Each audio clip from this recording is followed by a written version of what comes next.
રાજ્યમાં ઠંડીનો ચમકારો વર્તાઈ રહ્યો છે. નલિયા ઠૂંઠવાઈ ગયું છે. નલિયામાં 7 ડિગ્રી તાપમાન નોંધાયું. રાજકોટમાં 9.4 ડિગ્રી તાપમાન નોંધાયું છે. ગત વર્ષે નલિયામાં 3 ડિગ્રી તાપમાન નોંધાયું હતું. અમદાવાદમાં 15 ડિગ્રી તાપમાન નોંધાયું, જ્યારે આગામી 3 દિવસમાં ઠંડીનું જોર ઘટશે.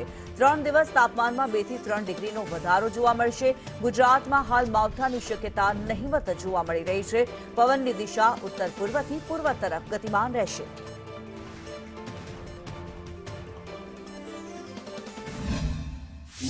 7.0 डिग्री सेल्सियस दर्ज किया गया है।